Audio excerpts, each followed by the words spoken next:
Colleen Hoover, the writer of It Ends With Us, is the nerdy girl in high school who sat at the lunch table by herself and so desperately wanted to be friends with the mean girls. And when they finally let her in, she forgot who she was and stuck with the meanest girl of them all. And that is why she supports Blake Lively. Isn't it obvious? Is it just me, or isn't it just in plain sight? How can she be in such support and in such cahoots? Okay, besties, settle in because this one is a full-on Hollywood kettle boiling over, and it's been throwing steam in everyone's faces.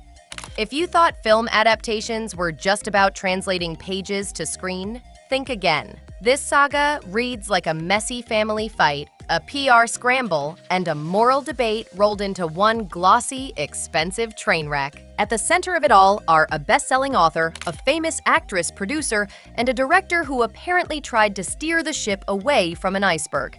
The book is It Ends With Us. The author is Colleen Hoover, the actress attached is Blake Lively, and the director who pulled certain narrative levers is Justin Baldoni. The unsealed messages that leaked into public view are the receipts people have been passing around.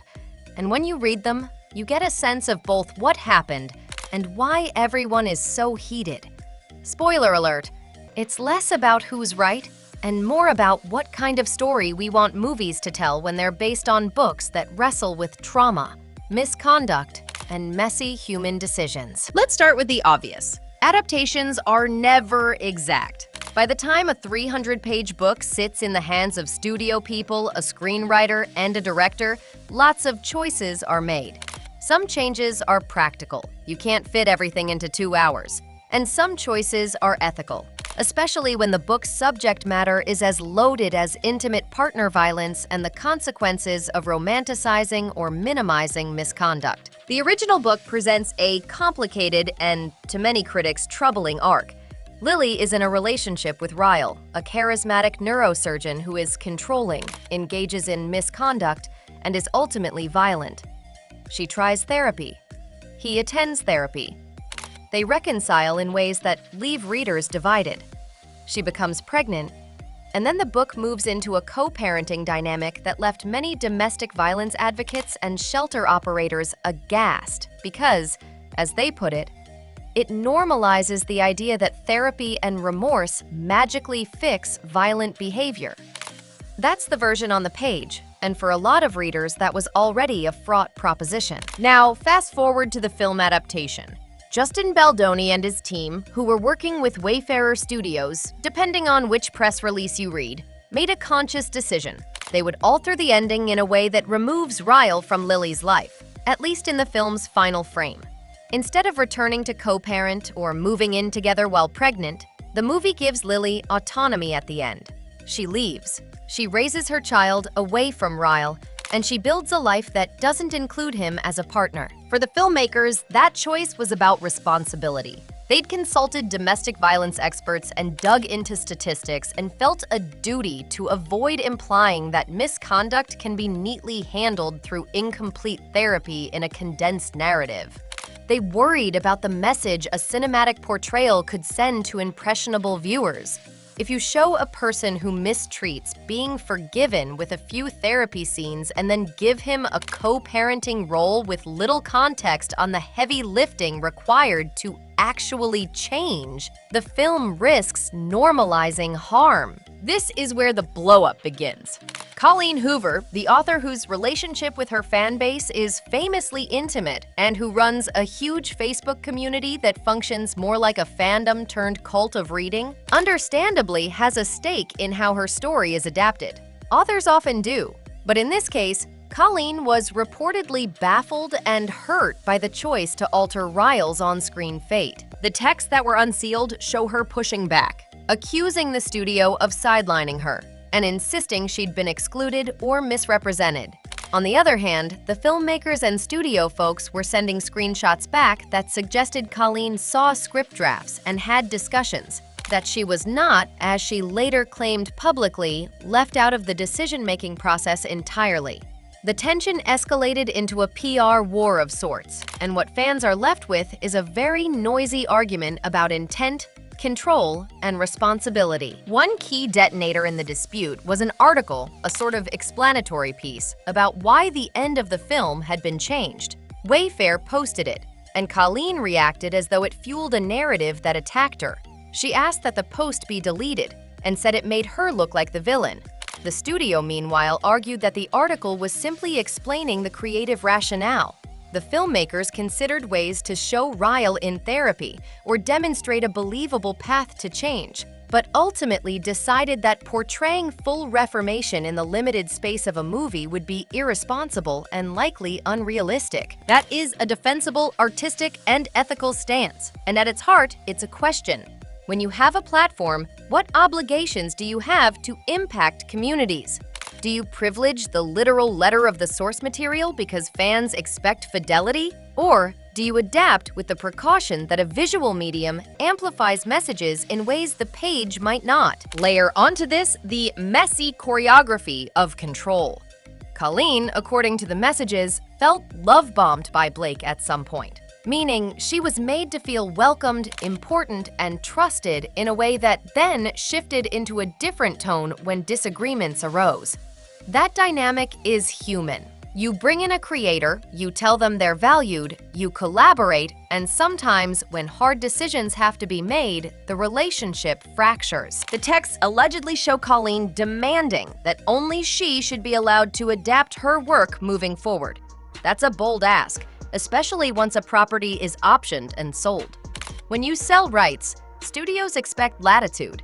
They invest money, and they expect creative leeway in service of reaching audiences and mitigating harms.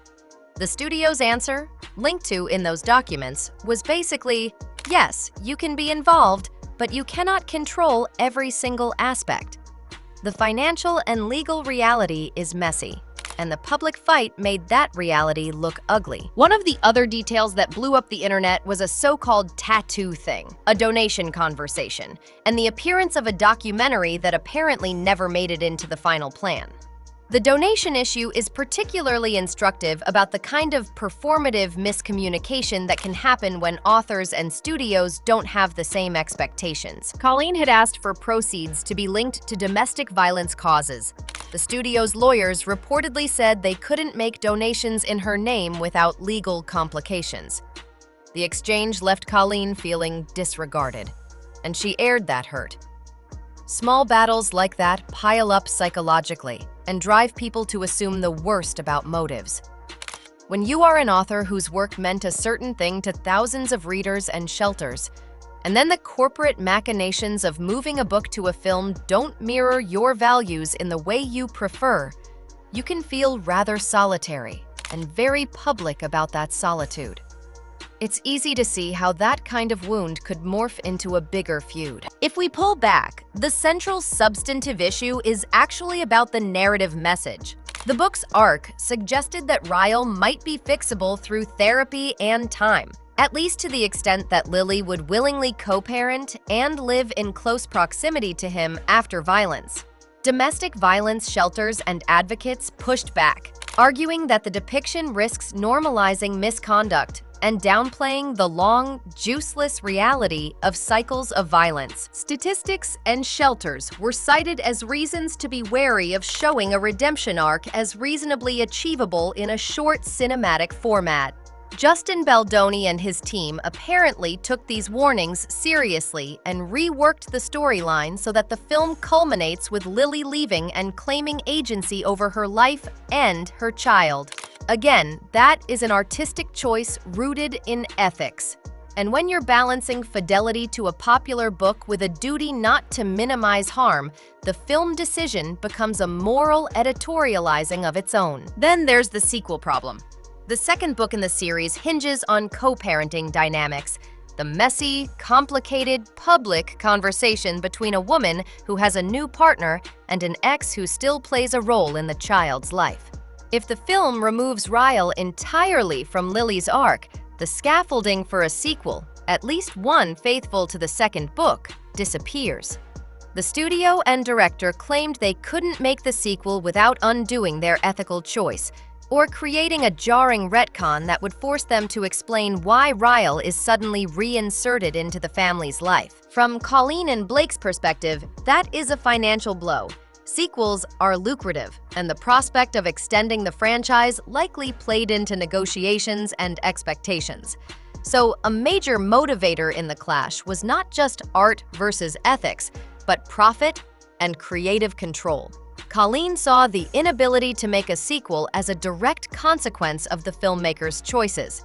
The filmmakers saw their choices as necessary to avoid a message they deemed harmful. What's interesting is how the cast and creative team are portrayed in this drama. Blake Lively, as a high-profile actor-producer attached to the project, is painted in the unsealed texts as someone who had a particular relationship with Colleen, one that may have given the author a sense of intimacy and influence. Blake's public comments and involvement made fans believe she was in line with Colleen's vision, but the film's final cut suggested otherwise. People online parsed interviews and social media posts, pieced the timeline together, and turned it into a story. Two powerful women on the same team, and a director trying to keep the ship afloat without sinking anyone's reputation.